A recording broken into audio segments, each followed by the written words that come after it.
दोस्तों, स्वागत है आपका सिग्मा एक्सपीरियंस चैनल में। और आज के वीडियो में हम लोग एनालाइज करेंगे बीपीएससी मेंस के जीएस पेपर 1 का अनइवैल्यूएटेड कॉपी। आइए दोस्तों, वीडियो में आगे बढ़ते हैं। और क्वेश्चन नंबर 1 है, द इंडियन काउंसिल एक्ट के बारे में पूछा गया है। तो यहाँ पे इंट्रोडक्शन में इन्होंने कैटेगराइज करके कंपनी रूल और क्राउन रूल में इन्होंने मेंशन किया है। उसके बाद 4-5 पॉइंट जो है वो रिलेवेंट पॉइंट इन्होंने प्रोविजंस के बारे में लिखा है, और फिर लास्ट में क्रिटिसाइज किया है, और फिर क्रिटिसाइज करके कंक्लूड किया है। बट यहाँ पे जब मैं इनका एनालाइज किया तो इंट्रोडक्शन में जो है, इंट्रोडक्शन को और थोड़ा इम्प्रूव करके लिखा जा सकता था। और यहाँ जो भी प्रोविजंस थे इन्होंने अच्छे से मेंशन किया है। क्रिटिसिज्म में थोड़ा सा और एक पॉइंट डालते अच्छा, जो कैची पॉइंट हो, पंचिंग पॉइंट जिसको बोल सकते हैं। और यहाँ पे नॉमिनेट में एक दो नाम भी मेंशन कर सकते थे। तो इसलिए ये आंसर जो है ये बिलो एवरेज है। तो इसमें 3.5 मार्क्स इनको मिलेगा। फिर नेक्स्ट क्वेश्चन है, role of Bihar in quit India movement. इसमें भी इन्होंने अच्छे से ये इंट्रोडक्शन दिया है। बट ये 2 पॉइंट जो है कि जो ऑफिसेज जो थे इम्पोर्टेंट ऑर्गेनाइजेशन के, उसको ऑक्यूपाई कर लिया गया, या फिर quit India movement prominent leaders arrest कर लिए गए थे। तो इसको, इस पॉइंट को नहीं भी लिख सकते हैं। हाँ, अगर लॉन्ग आंसर रहता तो आप इसको मेंशन कर सकते हैं, बट ये शॉर्ट आंसर है। तो शॉर्ट आंसर में आपको ज़्यादातर जितना से ज़्यादा फैक्ट जो है वो आप डाल सकते हैं, इंपॉर्टेंट पॉइंट ही डालिए। तो ये दोनों पॉइंट उतना रिलेवेंट नहीं है, बट बाकी सब ये यहाँ पे 3-4 यानी कि लगभग 5-6 पॉइंट इन्होंने अच्छा डाला है। बट जो भी इम्पोर्टेंट फैक्ट्स है इन्होंने अच्छे से कवर किया। यहाँ पे पीर अली को मेंशन किया है। उसके बाद सबोटाज जो किया गया था मीन्स ऑफ कम्युनिकेशन, वो भी मेंशन किया गया है अच्छे से। सेक्रेटरिएट वाला इन्होंने मेंशन किया है। फिर पैरेलल गवर्नमेंट था, वो भी मेंशन किया है। और सारण को क्रिमिनल डिस्ट्रिक्ट जो है वो किया था, वो भी। और यहाँ आज़ाद दस्ता। तो ये एक एवरेज आंसर आप बोल सकते हैं, एवरेज से अच्छा ही आंसर है। तो इसमें इनको 4 मार्क्स दिया गया है। नेक्स्ट आगे बढ़ते हैं। अगला क्वेश्चन जो है वो है संथाल अपराइजिंग में। संथाल अपराइजिंग में भी इन्होंने अच्छे से अच्छा कंटेंट इन्होंने डाला है। ये देखिए यहाँ पे ये डायग्राम है। उसके बाद इंट्रोडक्शन में इन्होंने कब, कहाँ और कौन लीडर थे ये मेंशन किया है, दमन को। फिर लीडरशिप जो है वो सिद्धू कान्हू चांद भैरव, ये मेंशन किया है। फिर ईयर है वो भी मेंशन किया है। और अच्छे से यहाँ पे मैप पे भी इन्होंने ये रीजन दिखाया है। और काउजेज क्या क्या थे ये भी अच्छे से मेंशन किया गया है आंसर में। और फिर रिवोल्ट में क्या क्या हुआ था वो प्रोसेस है। 6000 भगना डी पे जो एकत्रित हुए थे वो भी मेंशन किया गया है। फिर अचीवमेंट क्या था, तो ये भी। और ये अच्छा सा एक बढ़िया पॉइंट, ये संथाल टेनेंसी एक्ट को भी अच्छे से मेंशन किया गया है। तो इसमें भी ये एवरेज और एवरेज से अच्छा इसको मान सकते हैं। तो इसमें 4.5 मार्क्स इसमें दिया गया है। फिर नेक्स्ट क्वेश्चन पे आते हैं, पटना कलम पे। ये बढ़िया से इन्होंने डायग्राम बनाया है, मुगल आर्ट, ये सारा इसको ओवरलैप करके जो है पटना कलम। फिर नेक्स्ट में इन्होंने क्या एक्सपेंशन इसका कहाँ तक था वो अच्छे से मैप पे दिखाया गया है। फिर थीम क्या था, कैनवास क्या था, प्रोमिनेंट आर्टिस्ट, कलर कौन सा यूज हुआ, कलर भी इन्होंने मेंशन किया है। और लास्ट में क्वेश्चन जो है आंसर है इसको कंक्लूड किया है। तो इसमें भी, इसमें देखिए दोस्तों, अच्छा इन्होंने कंटेंट कवर किया है। उसके बाद ये डायग्राम है, 2 डायग्राम भी डाला है।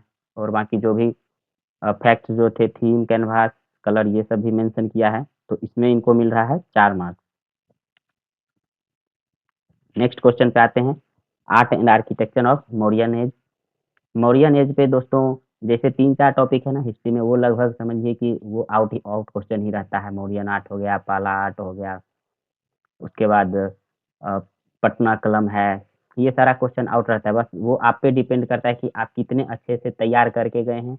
और एग्जाम हॉल में दोस्तों को ये कंफ्यूजन रहता है कि सेम क्वेश्चन आप 38 मार्क्स के लिए भी तैयार करके जाते हैं, बट वो शॉर्ट आंसर में आ जाता है। तो जस्ट आपको ये प्रिपेयर करना होगा कि कैसे बड़ा पूछे तो 4-5 पेज में उसको लिखना है, शॉर्ट में कैसे लिखें।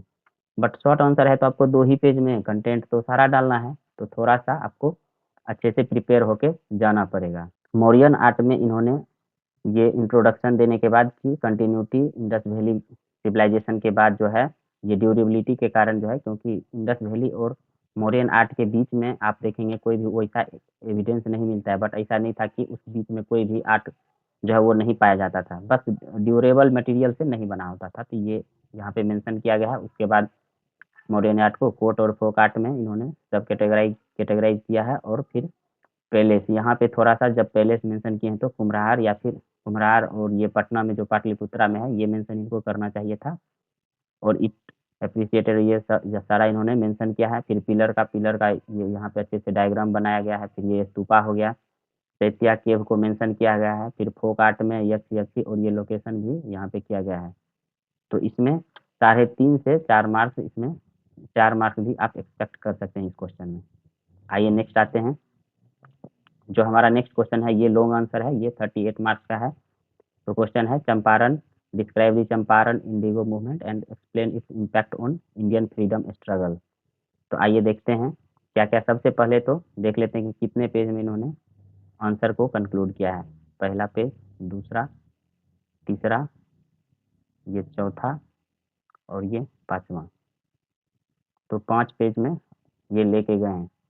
दोस्तों जब आप बीपीएससी का आंसर लिखते हैं तो ये 500 वर्ड में आपको बोलता है, तो लगभग आप ये मान के चलें कि एक पेज में आप 100 जो है वर्ड आप कवर कर रहे हैं। तो आपको पेज भी देखना है और कंटेंट भी। ऐसा नहीं है कि अगर आप कंटेंट आप जो है 2 पेज में भी आप शॉर्ट आंसर में भी कंटेंट आप सारा फैक्ट फैक्ट डाल के आप कवर कर सकते हैं। बट क्या है कि 500 वर्ड बोला है तो ऐसा लगना भी चाहिए कि आपका आंसर जो है वो 5 पेज तक गया है। तो इसलिए मैं जो है ये पेज गिन रहा था।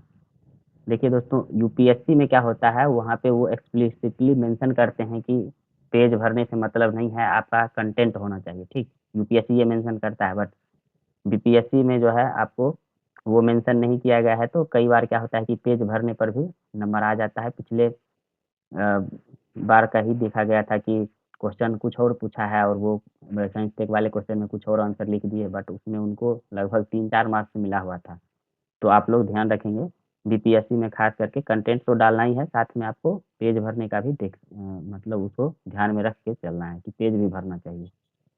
तो दोस्तों इसमें देखिए चंपारण कहाँ पे हुआ था, इन्होंने अच्छे से ये डायग्राम दिखाया है। फिर ये इंट्रोडक्शन में भी कहाँ हुआ था, कब किस समय हुआ था, लीडरशिप वगैरह ये इन्होंने मेंशन किया है। उसके बाद काउजेज क्या क्या थे, इकोनॉमिक सोशल, अच्छे से ये जो है डायग्राम के दिखाए हैं। फिर उन्होंने सारे पॉइंट को मेंशन किया, इकोनॉमिक, फिर ये 3 कठिया सिस्टम वेज जो था वो, एडमिनिस्ट्रेशन जो था वो कैसे बाइस्ड था वो। उसके बाद कोर्स ऑफ मूवमेंट में क्या क्या हुआ था तो इन्होंने मेंशन किया वो। ब्रज किशोर जिन्होंने रिजोल्यूशन लाया था। यहाँ पे ये दोस्तों ये अंडरलाइन करने के लिए आप लोग ध्यान रखेंगे कि जब आंसर राइटिंग करेंगे उसी समय आपको आंसर लिखने के साथ साथ जो इंपॉर्टेंट रिलेवेंट पॉइंट लगे वो साथ में आपको उसी समय अंडरलाइन करना है। ये नहीं कि लास्ट में लिख लेंगे तब फिर आएंगे। क्या पता आपके पास कम समय और कम समय ही रहता है, आपको लिमिटेड समय ही मिलेगा। ये नहीं है कि आराम से लिख के लास्ट में अंडरलाइन करने के लिए आएंगे, वो सब समय नहीं मिलता है। तो आप लोग जब एग्जाम में मेंस में लिखेंगे या फिर जब आप कोचिंग में भी आंसर राइटिंग करते हैं तो ये प्रैक्टिस आप पहले से ही करेंगे कि जब आप आंसर राइटिंग करते हैं तो उसी समय आपको रिलेवेंट पॉइंट को अंडरलाइन करते जाना है। ये नहीं कि अच्छा सा मुहूर्त देख के लास्ट में सारा कंप्लीट करते करते आपका टाइम भी कंप्लीट हो जाएगा। तो आप लिखते भी चलें और साथ में उसी समय अंडरलाइन भी करते चलें। ठीक, आगे बढ़ते हैं। तो इन्होंने ये सारा मेंशन किया है, कोर्स ऑफ मूवमेंट क्या क्या था, ये गांधी जी का, फिर इन्होंने जो विल्सन से मिले थे, फिर जो एक कमेटी जो है वो गठित किया गया था एपीजी सलाई के अध्यक्षता में, वो भी इन्होंने मेंशन किया है। आउटकम ऑफ मूवमेंट, ये सारा 3 कठिया ये भी मेंशन किया गया अच्छे से। और इसका इम्पैक्ट क्या था, तो ये फ्यूचर जो भी मूवमेंट था उसको इंस्पायर किया था। फिर महात्मा गांधी का राइज हुआ, रीजनल लीडरशिप जो है उसका भी उदय हुआ। और गांधी जी का जो पर्सनैलिटी है, करिज्मेटिक पर्सनैलिटी, वो भी आया। तो इस क्वेश्चन में इनको 18 से 19 मार्क्स मिलेगा। फिर आते हैं नेक्स्ट क्वेश्चन पे। नेक्स्ट क्वेश्चन ये दोस्तों, वेस्टर्न एजुकेशन इन बिहार है। इसका लिखने का 2 मेथड है। तो ये मेथड देखिए, ये एक है, एक और मेथड जो है मैं कभी वीडियो में लेके आऊँगा। ये देखिए इन्होंने अच्छे से पहले एक बैकग्राउंड दिया है एंशिएंट पीरियड से, फिर मेडिवल में आए हैं धीरे धीरे, कैसे जो है मेडिवल टाइम में जो है तो डिग्रेड हुआ था एजुकेशन सिस्टम। और ये यहाँ पे डायग्राम के मेथड से बताया गया है, एलिमेंट्री मेथड और हायर एजुकेशन में। एक तो हिंदू जो थे पाठशाला, और फिर मुस्लिम के लिए मकतब, उसी तरीके से फिर हायर स्टडीज में भी चतुष्पदी और मदरसा में पढ़ाया होता था मुस्लिम के लिए। तो अब इन्होंने यहाँ पे एक ये डायग्राम हो गया ये, और फिर यहाँ पे ये अच्छे से ये डायग्राम इन्होंने मेंशन किया है ब्रिटिश एफर्ट। तो ये हमारा फ्री क्रैश कोर्स चल रहा है, आप इसको ज्वाइन कर सकते हैं। इसमें आपका सारा क्वालिफाइंग हिंदी, जीएस और हिस्ट्री ऑप्शनल वो कवर करवाया जा रहा है। इसमें ऑलरेडी हमारा लेक्चर आना स्टार्ट हो गया, हमने मौर्यन आर्ट ऑलरेडी कवर कर लिया है। तो आप लोग ज्वाइन करें। और क्या था फिर नॉन गवर्नमेंटल ऑर्गेनाइजेशन भी उस समय पे, जैसे आर्या समाज, ब्रह्मो समाज, ये। और फिर इंडिविजुअल एफर्ट में भी, यहाँ पे यहीं पे कोई पर्सनैलिटी का नाम लिख देते, जैसे राजा राम मोहन राय थे, ईश्वर चंद्र विद्यासागर, ये सब जो है एजुकेशन से रिलेटेड, जैसे वुमेन से रिलेटेड या फिर विडो जो थे उनके एजुकेशन के लिए ये लोग जो है एफर्ट लगाए थे। तो ये अच्छे से इन्होंने ये मेंशन किया है। फिर नॉन गवर्नमेंटल तीनों मेंशन किया है। और ये जो है इसको जो है आगे देख लेते हैं। फिर फर्दर इन्होंने ये बैकग्राउंड दिया है। 1813 का जो है 1 लाख का जो है वो प्रोविजन किया गया था खर्च करने के लिए। फिर मैकॉले माइन्यूट 1835 में आया था। मेन जो है ना, ये क्वेश्चन में देखिए क्या पूछा गया दोस्तों। क्वेश्चन में पूछा गया मिड 19th। आप ये ध्यान रखेंगे, ये नहीं कि वेस्टर्न एजुकेशन पूछा है तो मतलब जितना आता है उतना नहीं। ये एक्सप्लिसिटली यहाँ पे देखिए पूछा है। ये नहीं कि पीछे बैकग्राउंड आप एंशिएंट और आपको बैलेंस लेके, ठीक है, जब आप आंसर राइटिंग करते हैं तो बैकग्राउंड ब्रीफली दे के फिर आपको अपने पॉइंट पे आ जाना है। बट ऐसा ना लगे कि इसको जो आ रहा है वो लिख दिया। यहाँ पे देखिए कुछ थोड़ा अनबैलेंस यहाँ पे हो गया है। देखिए ये एक पेज में, चलिए इसको इंट्रोडक्शन मान लेते हैं। यहाँ पे भी चलिए ये डायग्राम मान लेते हैं और ये भी डायग्राम है। तो आपको बैलेंस लेके चलना है कि पहला पेज के बाद आपका जो है टारगेट कंटेंट वो स्टार्ट हो जाना चाहिए। ये मिड 19 पूछा है ना, यानी कि 1850 के बाद का, ठीक। तो एक पहला पेज जब आप क्रॉस किए इंट्रो और कुछ कुछ बैकग्राउंड देते हुए, तो दूसरे पेज से आपका मेन कंटेंट स्टार्ट हो जाना चाहिए। तो यहाँ पे देखिए ये इन्होंने ये अच्छे से डायग्राम 2 बनाया है। फिर उसके बाद ये इसका मेंशन किया गया है। और अब जो है ये यहाँ से इनका जो है मिड 19th वाला ये कंटेंट जो है ओरिजिनल स्टार्ट हुआ, ठीक। वुड्स डिस्पैच का किया गया है। फिर हंटर कमीशन था, ये अच्छे से इन्होंने मेंशन किया है। रिले कमीशन है। और 1850 के बाद ही फिर टेक्निकल का भी मेंशन किया गया है। फिर वुमेन एजुकेशन का भी वो भी मेंशन किया गया है। फिर एडवांटेज क्या था, फिर डिसएडवांटेज क्या था, और लास्ट में इन्होंने कंक्लूड किया है। तो ये एवरेज मार्क्स से थोड़ा सा ऊपर ये आप कंसीडर कर सकते हैं। तो ये 20th मार्क्स इसमें मैं दे रहा हूँ। तो ये 20 मार्क्स इसमें आप एक्सपेक्ट कर सकते हैं। और दोस्तों मैं आपको बता दूं कि बीपीएससी में 38 मार्क्स का होता है। तो आप बहुत अच्छा मार्क्स लिखेंगे, खूब अच्छा मार्क्स मिलेगा तो आपको 23 मार्क्स मिलता है, 23 से 24, ठीक। तो आपको ये यूनिवर्सिटी और स्कूल का एग्जाम नहीं है कि सीबीएसई में देखते होंगे कि 100 में 100 नंबर मिल जाता है। यहाँ पे आप 50% मार्क्स अगर आप ला लिए तो आप समझिए कि आप टॉपर हो गए। तो आपको ध्यान में रख के चलना है कि बीपीएससी का मार्किंग पैटर्न क्या है। और मैं दोस्तों इसमें थोड़ा ये नहीं कि कॉन्फिडेंस बूस्ट करने के लिए ज़्यादा मार्क्स बढ़ा के दे दूँ और स्टूडेंट देखे अपना कॉपी तो जाके तुरंत पेड इंटरव्यू कोर्स किसी का ज्वाइन कर लिया। यहाँ तो मैं वो प्रमोट नहीं कर रहा हूँ। तो मैं ये कोशिश कर रहा हूँ कि कम से कम मार्क्स दूँ, ताकि जो है एक एग्जैजरेटेड ना लगे मार्क्स की जानबूझ के बढ़ा के दे रहे हैं। तो इसमें मैं 20 मार्क्स दे रहा हूँ, जबकि ये आंसर देखिए 20 20 से ज़्यादा भी मार्क्स आप इसमें एक्सपेक्ट कर सकते हैं, क्योंकि बहुत सारा डायमेंशन इसमें कवर किया गया है, ठीक। आइए नेक्स्ट क्वेश्चन पे चलते हैं। दोस्तों नेक्स्ट क्वेश्चन जो है वो है discuss direction of unity and कोalition politics of opposition parties after defeat of आम आदमी पार्टी इन दिल्ली इलेक्शन 2025। तो यहाँ पे ये पूछा गया है आपको जो है वो एक तरीके से फ्यूचरिस्टिक जो है वो एनालाइज करने के लिए बोला गया है कि ओपोजिशन का जो है क्या अप्रोच है। आम आदमी पार्टी जो रिसेंट में दिल्ली वाला जो इलेक्शन हुआ था उसमें आम आदमी पार्टी हार गई थी। तो पूछ रहा है कि आम आदमी पार्टी के हार के बाद विपक्षी दलों की एकजुटता और गठबंधन की राजनीति की दिशा पर चर्चा कीजिए कि क्या दिशा हो सकता है। तो यहाँ पे इन्होंने 1-2 पॉइंट यहाँ देखिए ये ट्रेंड दिया है इन्होंने कि trend in party system in India. तो ये टाइमलाइन अच्छे से 1947 से फिर 2014 वन पार्टी कोलिशन, फिर वन पार्टी आ गया। तो इस तरीके से ये बैकग्राउंड दिया है और ये इंट्रोडक्शन। तो इंट्रोडक्शन और बैकग्राउंड अच्छे से है, बट डायरेक्शन में जो है एक ही पॉइंट में इसमें देख पा रहा हूँ कि अच्छा जो पंचिंग पॉइंट है वो पंचिंग पॉइंट एक ही इसमें दिख रहा है। बाकी आप देखिए मतलब ऐसे नहीं होता है, कॉमन सेंस बेस्ड आंसर लोग लिख देते हैं, कभी कभी नहीं आता है ज़्यादातर। और ये क्वेश्चन एक्सपेक्टेड भी नहीं था कि लगभग जितने भी लोग ये आंसर किए होंगे इसी तरीके का। क्यों? क्योंकि ये कोई स्टैटिक वाला पोर्शन नहीं, इसमें आपको खुद का माइंड दिमाग लगाना पड़ेगा।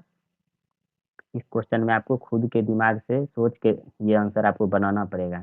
तो ये बैकग्राउंड इन्होंने अच्छा दिया है और एक ये अच्छा से मेंशन किया है इंडी जो अ, गठबंधन जो आया था इंडिया कोएलिशन, तो उसका मेंशन किया गया है, फिर रीजनल पार्टी फर्दर डिग्रेड होगा। तो इसमें जो है आधा क्वेश्चन जो है वो अच्छा इसमें आप बोल सकते हैं, but below average he answer है। तो इसमें मैं 2.5 ही नहीं बल्कि 2 नंबर इसमें 2 मार्क्स में दे रहा हूँ। फिर आगे बढ़ते हैं। नेक्स्ट क्वेश्चन जो है रसिया यूक्रेन वार पे है कि इस युद्ध के कारणों पर प्रकाश डालिए और इसे विश्व राजनीति पर पड़ने वाले प्रभाव। तो एक तो इसमें दो देखिए, कारण क्या है और इसका इफेक्ट क्या है। तो देखिए कॉजेज ऑफ वार है, फिर इफेक्ट। डायमेंशन तो इस आंसर में दोनों मेंशन किया गया है, बट देखिए इसमें क्या क्या मिसिंग है। एक तो कोई भी ये मैप जो है उन्होंने ये मैप नहीं बनाया है। उसके बाद कोई ऐसा इम्पोर्टेंट फैक्ट या फिर नेटो से रिलेटेड नेटो का कुछ भी मेंशन उतना नहीं है। और जैसे वार से भी रिलेटेड कोई अच्छा सा डेटा इन्होंने नहीं दिया है। तो ये बिलो एवरेज ये भी है। देखिए यहाँ पे एक वो रिमार्क दिया हुआ है, मैप मिसिंग है, फैक्ट भी मिसिंग है, मोर स्ट्रॉन्ग पॉइंट ये भी इसमें और भी चाहिए। तो इसमें मैं दो नहीं बल्कि 1 से 1.5 मार्क्स ये क्वेश्चन जो है वो डिजर्व करता है आंसर। फिर नेक्स्ट आते हैं, महाकुंभ फेयर पे पूछा गया है, ये भी दोस्तों अच्छा क्वेश्चन है। और इसमें भी आपको ब्रेन स्टॉर्मिंग करके ही आंसर लिखना पड़ेगा, बट ये न्यूज़ में बहुत ज़्यादा था। तो अगर जो भी ऐसे के लिए अगर तैयार करके गए होंगे तो अच्छा ही आंसर लिख के आते। देखिए इसमें ये मेंशन किया गया 144 साल में आता है। फिर कैसे ये सिंबल है कल्चर और रिलीजियस और फेथ और हारमोनी का। तो देखिए ये अच्छा से बढ़िया ये मेंशन किया गया है। 50 करोड़ कल्चरल फ्रंट पे है, फिर रिलीजियस सोशल हारमोनी तीनों डायमेंशन इन्होंने सारा कवर किया। फिर लास्ट में इशूज भी ये कवर किया गया। स्टम्पीड प्रोटेस्ट जो है वो कम्युनल कहीं ना कहीं वो रंग दिया जा रहा था। इसको थोड़ा सा और एक एक लाइन में ही अगर एक्सप्लेन करते हुए चलते तो थोड़ा और मार्क्स इसमें मिल सकता था। इसमें जो मैं मार्क्स दिया हूँ, इस आंसर को मैं जो है मार्क्स दिया हूँ 3.5, तो 3.5 नंबर इसमें आया है। फिर नेक्स्ट आते हैं, next question throw light on. ये क्वेश्चन कास्ट सेंसस पे पूछा गया है। ये बिलो एवरेज ही आंसर है, बस इसमें कोई भी वैसा ना डेटा फैक्ट है ना कोई डायग्राम अच्छा है। तो इसमें जस्ट ये पेज भरने के लिए मैं बोल देता हूँ कि जस्ट इसमें पेज भरने के पॉइंट ऑफ व्यू से ये जस्ट जनरलाइज्ड आंसर है। तो इसमें पेज भरें इसलिए 1 मार्क्स इसमें मिल जाएगा। फिर नेक्स्ट आते हैं, नेक्स्ट क्वेश्चन पूछा गया है अमेरिका का जो प्रेसिडेंट ट्रम्प बने हैं उसमें जो है फ्यूचर क्या है यूएसए का नेशनली और इंटरनेशनली। तो ये भी ब्रेन स्टॉर्मिंग वाला क्वेश्चन था, कोई ये नहीं था कि पहले से कोई गेस कर लेता। तो इसमें भी आपको दिमाग पे जोर लगा के ही लिखने वाला था। तो ये देखिए इंट्रोडक्शन इन्होंने दिया है, यूएसए का फ्यूचर क्या था। तो 2 डायमेंशन तो कवर किया गया है, बट इंटरनेशनली में भी आपको थोड़ा रीजनल जैसे मिडिल ईस्ट हो गया, फिर एशिया हो गया, एशिया पैसिफिक हो गया, या फिर इंडो पैसिफिक, ये सारा मेंशन करके अगर डालते तो इसमें थोड़ा और मार्क्स जो है वो फेंक किया जा सकता था। तो इसलिए इसमें कोई जस्ट बिलो एवरेज ही है ये आंसर। तो इसमें 1 मार्क्स मिलने का उम्मीद है। 1 से 2 मार्क्स आप एक्सपेक्ट कर सकते हैं, बट मैं दिया हूँ इसमें 1 ही मार्क्स। ठीक, फिर नेक्स्ट आते हैं उत्तराखंड जो यूनिफॉर्म सिविल कोड पे है, उससे रिलेटेड क्वेश्चन है। और यहाँ ये देखिए दोस्तों, यूनिफॉर्म सिविल कोड पूछा है, इसका मतलब ये नहीं कि आप यूनिफॉर्म सिविल कोड पे लिखने लगिएगा। देखिए ये एक्सप्लिसिटली पूछ क्या रहा है, also explain with example changes it will bring in society on social cultural religious और लीगल। यानी कि ये बता दिया है कि सिर्फ आपको इसी डायमेंशन को फोकस में लेके चलना है। तो इन्होंने ये इंट्रोडक्शन दिया है, फिर आर्टिकल मेंशन किया आर्टिकल 44, फिर ये यूसीसी है, और उसके बाद डायमेंशन भी अच्छे से कवर किया गया है।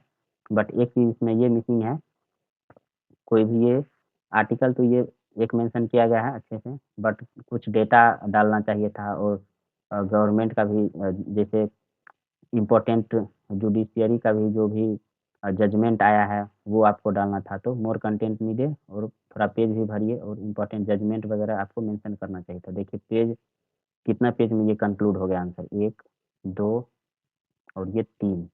तो ये आपको 38 मार्क्स का है। मैं पहले भी बता चुका हूँ कि आपको पेज भरना भी ये भी आपको ध्यान में लेके चलना है। अगर एक दो अच्छा डायग्राम ये बीच में अगर डाल देते तो थोड़ा पेज भी बढ़ जाए। जैसे मान लीजिए इतना बड़ा अगर आप ये डायग्राम कुछ कुछ ऐसे बना के डाल देते, थोड़ा जजमेंट वगैरह डाल देते तो पेज भी भरता। तो ऐसा लगना चाहिए कि 5 पेज या 4 पेज भी कम से कम आपका जाना ही चाहिए। 3 पेज में तो पहले ही एक तो एवरेज आंसर है और उसके बाद पेज भी नहीं भरा है, तो आप 15 नहीं बल्कि इस समय 13 मार्क्स जो है वो दे रहा हूँ। फिर नेक्स्ट आते हैं। नेक्स्ट क्वेश्चन जो है वो है वन नेशन वन इलेक्शन से, ये भी लॉन्ग आंसर है। तो इसमें भी ये तो एक्सपेक्टेड क्वेश्चन था क्योंकि ये करंट में न्यूज भी था। तो इसमें आइए देखते हैं इन्होंने क्या क्या कंटेंट डाला है। ये इंट्रोडक्शन दिया है, उसके बाद कंसेप्ट क्या है तो इसको बताया है, फिर उसके बाद एडवांटेज क्या है, फिर डिसएडवांटेज क्या है, ये भी इन्होंने दोनों डायमेंशन जो है आंसर का वो कवर किया है। फिर सजेशन भी इन्होंने दिया है। एक कमिटी ये भी मेंशन किया हुआ है, इंद्रजीत गुप्ता कमिटी, वो इलेक्टोरल एक्सपेंडिचर से रिलेटेड है। बट देखिए यहाँ पे इम्पोर्टेंट कमिटी एक दो और मेंशन करना चाहिए था। फिर डेटा फैक्ट, यहाँ पे इम्पोर्टेंट कमिटी भी मेंशन करना चाहिए था। फिर डेटा फैक्ट भी मिसिंग है, डेटा फैक्ट बहुत ज़्यादा है नहीं, बट आपको इसमें डालना चाहिए था। तो ये आंसर भी बिलो एवरेज है, इसमें भी मैं 14 मार्क्स जो है वो दे रहा हूँ। फिर आते हैं नेक्स्ट। तो दोस्तों इस तरीके से जो है ये सेक्शन 1 और सेक्शन 2 दोनों कवर हो गया है। अब ये डीआई वाला सेक्शन है। तो डीआई वाले सेक्शन में मैं देख रहा था कि इन्होंने एक जो है डीआई पूरा बनाया है और दूसरे डीआई में 2 ही क्वेश्चन इनका बना हुआ है। तो डीआई में पहले डीआई में 5 था, तो 5 में से एक इनका एग्जैक्ट आंसर नहीं आया, तो डीआई में ये 30, और जो सेकंड वाले डीआई में भी 2 ही डीआई बना हुआ है, तो दो डीआई में से एक डीआई जो है वो तो गलत ही हो गया। तो दूसरे वाले डीआई में भी 5 मार्क्स जो है वो ये एक्सपेक्ट कर सकते हैं। ये यहाँ पे ये डीआई में देखिए, इस वाले डीआई में 2 में से एक ही इनका एग्जैक्ट सही है, तो इसमें मैं इनको 6 मार्क्स दे रहा हूँ। तो अब आते हैं देखते हैं ये ओवरऑल मार्क्स कितना आ रहा है। ओवरऑल एक्सपेक्टेड मार्क्स जो है वो 129। तो ऐसे जो मैं मार्क्स दिया हूँ वो, और इसमें मैं कोशिश किया हूँ कि जब मैं मार्किंग कर रहा तो कम से कम मार्क्स दूँ, ताकि जो है ओवर कॉन्फिडेंस ना हो जाए जो एस्पिरेंट हैं जिनका भी कॉपी है। तो इसलिए इसमें आप जब जब भी आपका कॉपी इवेलुएट होके इसी वीक में रिजल्ट भी आपका आ जाएगा, बट मार्क्स तो आपको अभी भी पता नहीं चलेगा। बट मैं ये एक्सपेक्ट कर रहा हूँ कि इसमें 129 तो ऐसे जो मैं मार्किंग किया हूँ उसके आधार पे आया है, बट इसमें 10 से 15 मार्क्स और आप इसमें ऐड कर सकते हैं, यानी कि 140 टू 145 मार्क्स आप एक्सपेक्ट कर सकते हैं इस कॉपी से।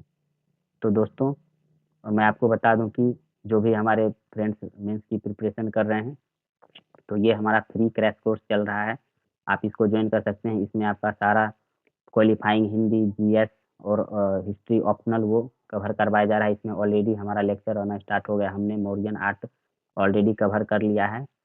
तो आप लोग ज्वाइन करें और इसमें कोई भी चार्ज नहीं लिया जा रहा है। और दोस्तों ऑथेंटिसिटी के लिए मैं आपको बता दूं कि मैं बीपीएससी का मेंस लिख चुका हूं। मेरा ग्रेजुएशन हिस्ट्री से है और एमए मेरा डबल है, हिस्ट्री और पब्लिक एडमिनिस्ट्रेशन दोनों से, और मैं diploma shipping and port management में भी कर चुका हूं। तो ऑथेंटिसिटी के लिए आपको टेंशन नहीं लेना है, और ये बिल्कुल free of cost crash course है। इसका नाम है हाइपरलूप बैच। इसमें आपको फ्री पीडीएफ भी मिल रहा है, तो आप हमारे टेलीग्राम चैनल को भी ज्वाइन कर लेंगे। तो वीडियो को कंक्लूड करते हैं। बहुत बहुत धन्यवाद।